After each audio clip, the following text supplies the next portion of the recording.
মানুষটা না থাকে, তাহলে উপর থেকে যতই আমি চেষ্টা করি না কেন খুব বেশি চেঞ্জ এখানে তৈরি করা সম্ভব না।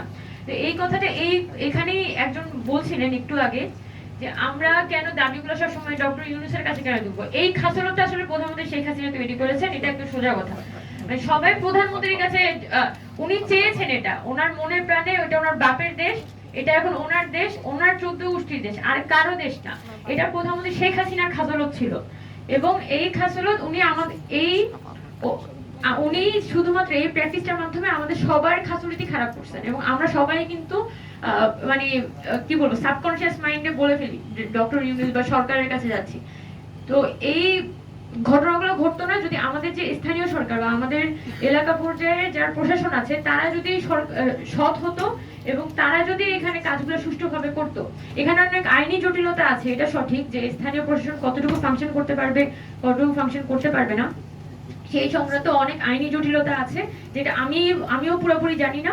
কিন্তু এখানে একটা কথা বলা যায় যে একটা রাষ্ট্র কেন্দ্রীভূত হতে হতে এত বেশি ঢাকা শহর কেন্দ্রিক হয়েছেন যে এখানে চিকিৎসা ব্যবস্থা, যেটা গণঅভ্যুত্থান পরবর্তী সময়ে ঢাকা শহরে পর্যন্ত কিন্তু আমাদের এত ধকল পোহাতে হয়েছে, হসপিটাল থেকে হসপিটালে দৌড়িয়ে মানুষের ট্রিটমেন্ট ফ্রি করতে হয়েছে প্রথম দিকে। পরে গভর্নমেন্ট যখন ফর্ম করে, গভর্নমেন্টকে তারা ঘোষণা দেয় যে প্রাইভেট মেডিকেল আর পাবলিক মেডিকেল সবগুলোতে তারা ট্রিটমেন্ট ফ্রি করে দিবে। কিন্তু গভর্নমেন্ট কি করছে, সে একটা প্রজ্ঞাপন জারি করছে যে সব মেডিকেলে ট্রিটমেন্ট ফ্রি, কিন্তু ট্রিটমেন্টটা যে ফ্রি করবে, হসপিটালগুলোতে গিয়ে তাদের যে প্রশাসনিক কর্মকর্তারা এই জিনিসটাকে অ্যাপ্লাই করবে, তাদের একটা তদারকি থাকবে, সেটা কিন্তু গ্রাউন্ড লেভেলে নেই। এবং সেই দায়িত্বটা আসলে এসে পড়েছে সমন্বয়কের উপর। আমার কাছে যেমন রিসেন্টলি একটা ঘটনা, যে ইবনে সিনাতে 14 লাখ টাকা একটা মানুষের বিল এসেছে, ওই বিলটা মওকুফ হয়নি। তো এটা একটা ফেসবুক পোস্ট ছিল, পরে আমি কয়েকজনের সাথে কথা বলে যে আচ্ছা ইবনে সিনাতে ওই বিলটা মওকুফ করা যায় কিনা। কথা হচ্ছে এটা তো আমার করার কথা না, আমি তো এখানে রাষ্ট্রের আর 5 জন নাগরিকের মতোই একজন নাগরিক।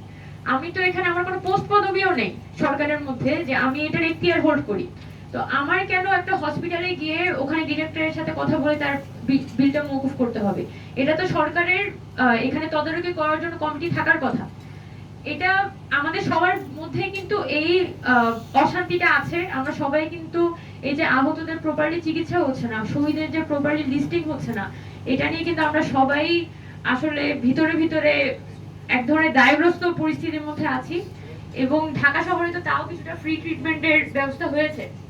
আপনি যদি ঢাকার বাইরে যান, গতকাল আমি বরিশালে গিয়েছিলাম, ওখানে একজনের সাথে আমার পরিচয় হলো, উনি রিক্সা চালান এবং বরিশাল বিশ্ববিদ্যালয়ে যেদিন 18 জুলাই যখন হামলা হয়েছিল, পুলিশ হামলা চালানোর পরে ওনার চোখে ছোড়াগুলি লাগে এবং উনি বর্তমানে অন্ধ হয়ে গেছেন। উনি অটো রিক্সা চালাতেন।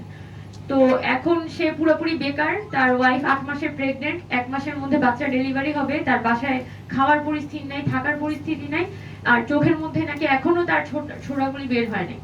তো এরকম একটা পরিস্থিতিতে ওই লোক আছে। তো মানে তাহলে চিন্তা করা যায় যে উনি কিন্তু বরিশাল ইউনিভার্সিটি স্টুডেন্টদের সাথে তার পরিচয় আছে।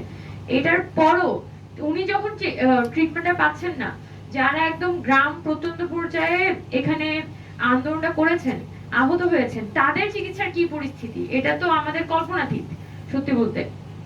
তো এই এখানে সরকারেরও আমি তো চাই